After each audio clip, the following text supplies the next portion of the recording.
You are listening to Corona Diaries. Hello and welcome to Corona Diaries. In these podcasts, you'll hear the experiences of EVS volunteers who spent their lockdown in Lisbon. I wanted to offer people the opportunity to reflect on these unprecedented times and create a document of the experiences. With my questions, I sought to encourage reflection on how things had changed and things that people had learnt and how we might move forward from this time. So can you tell me a bit about your role and what you're up to? Hello, my name is Katia. I am from Norway. I arrived in Lisbon in the end of February. I studied psychology before, and I decided to do something a bit different.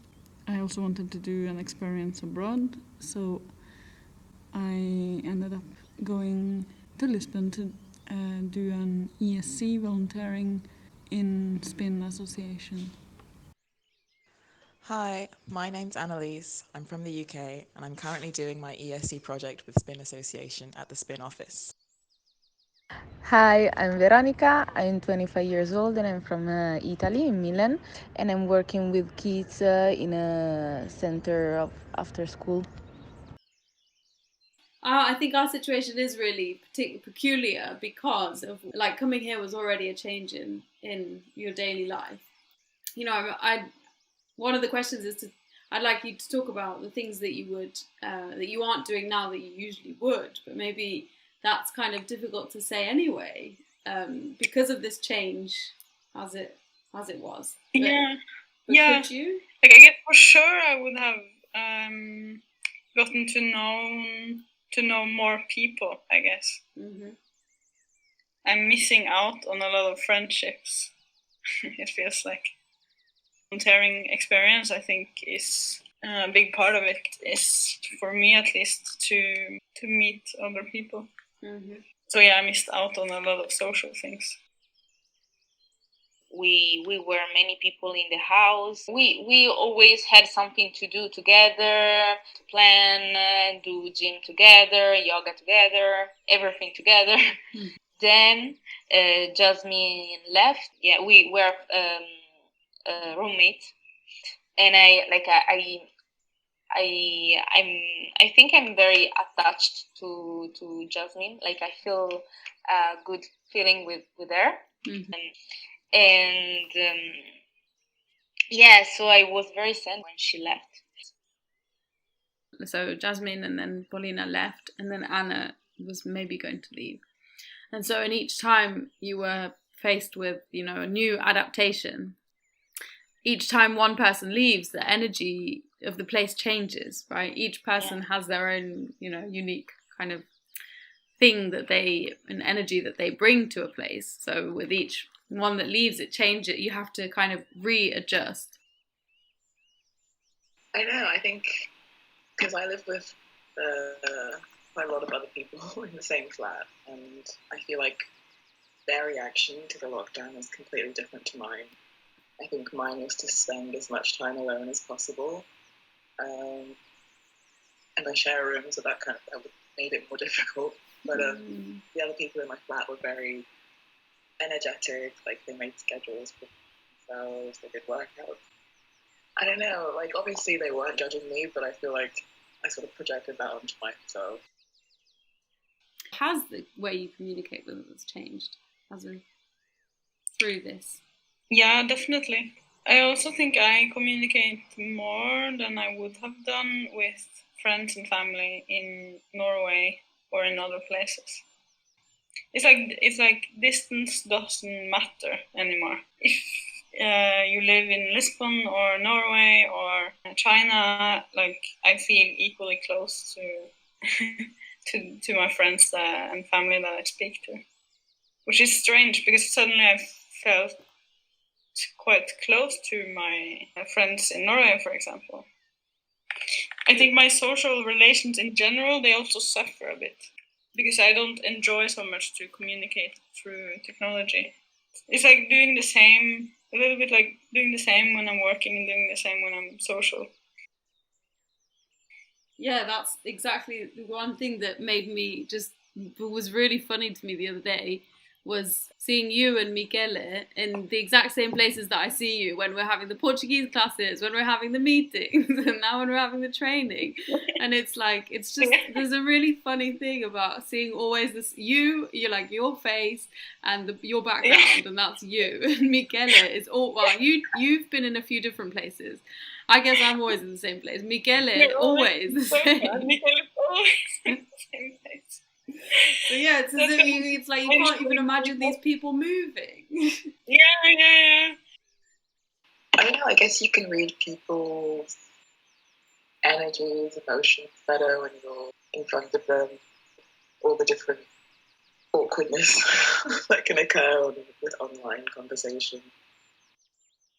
Would you say this experience of this lockdown has been overall positive, negative, or neutral for you? I think both positive and negative. I wouldn't say it's been a disaster for me. Definitely not.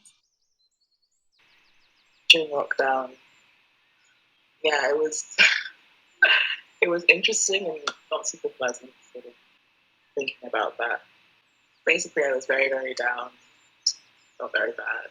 I sort of looked through my journal, and I was expecting it to be very, very dark. But I actually wrote about a lot of positive things. Yeah, it's interesting that I don't really remember any of them until I read it. So, I guess it's easier to latch on to negativity. Interesting. Well, I think maybe it depends on how we're feeling in the moment as well. Dealing with the lockdown kind of felt like going through the different stages of grief, like denial, anger, bargaining, acceptance, or whatever. And I feel like after a couple of weeks, I just have to accept it. And that's what I did, I guess. Like you start to notice every little thing in the house, and you get annoyed for stupid things also. And it's hard because you don't have distraction. Mm-hmm. Becomes like the most important thing of your day. Like people don't clean properly and blah blah blah. I think actually that is important, but I'm sure that this problem got huge because of the quarantine. Mm-hmm. Anything you've learned about yourself? Maybe that I prefer face-to-face contact. Well, maybe we'll be totally more grateful just face-to-face interaction in the future. Yeah, I think so. Yeah. Then there's the possibility that people will have a really hard time being face-to-face with people after this. We'll forget. I might also get very nervous. Yeah. Kind of awkward about being with people and not a screen, not with the protective layer of a screen. I worry about that. Yeah.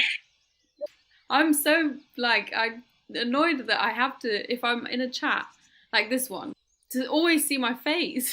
That's not. Yes. You don't always see our face when we're talking. That's a very interesting thing. I think I will miss that part a little bit. Oh yeah? Maybe you'll start walking around with a mirror so you see yourself. Yeah. In quarantine, obviously we had nowhere to be. The nature of time is a bit different because we go out. And in quarantine we didn't. And so I wonder if you have anything to say about that. At the beginning, it was very hard to me. I remember that I was sad, problems in falling asleep.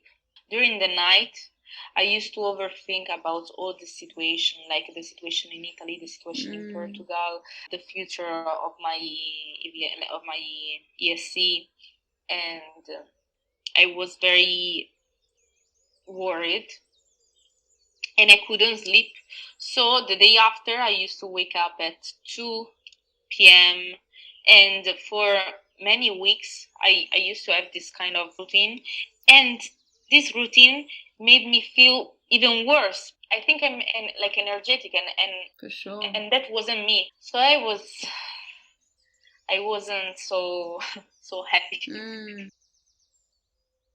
Well, now I live in Grasa, and I can go up to the viewpoint here. There's no tourists. I really enjoy that. There's no tourists. That is really there's almost special. no people. It's very nice and calm, and you have a lot of it. That, like, imagining going to that viewpoint without people around. Amazing. And that's really special. That I think that almost never happens. I kind of like the streets being empty when I go out. I know one of my friends told me about it over Diaries, but I realised that I kind of like it. I really don't know why I like it. Like I remember, like I came in Lisbon just 2 weeks before the lockdown, but I can feel the difference for sure. Yesterday I was around the city, and I really felt the difference. The people, like, also the distance between people. That is also something about the fear. And for example, like the bars are not so busy, crowded. Like And I guess like I watch movies and stuff, and then I see like crowded, like a crowd in a movie or a party, and people are like standing so close, and and yeah, it seems like wow, what are they doing? They're taking a lot of risks. It's I react to the proximity of people. When I go out, I realize that I'm always checking people. If someone cough, I'm always like like that. This weekend I've been in Cascais, and we took the train for the first time, so we had the mask, and I don't know, it was super strange and also sad. I don't know. Sad? Can you explain? Yeah, it's like we live in a dystopic world. I don't know, like. Yeah.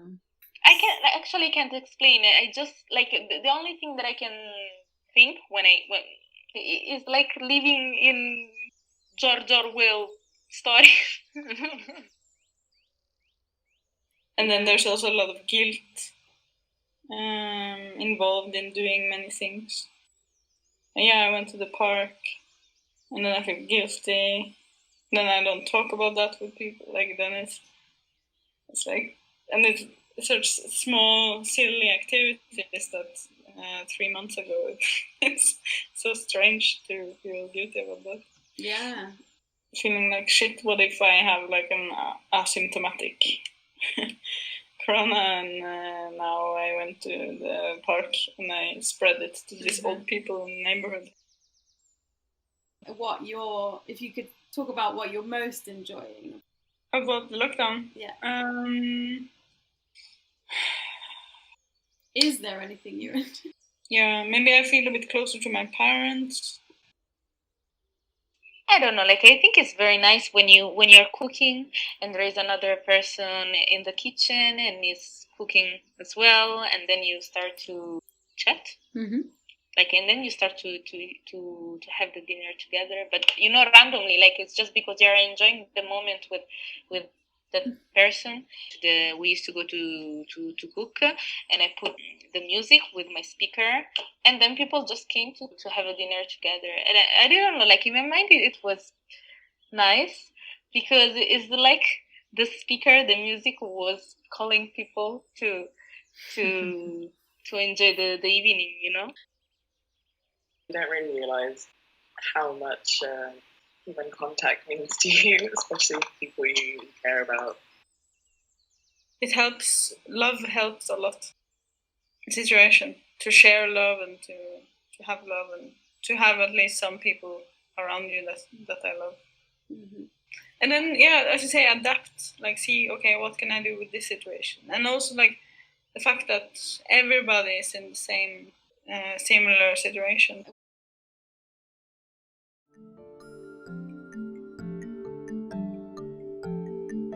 Thanks for listening. Tune in next time for some more Corona Diaries.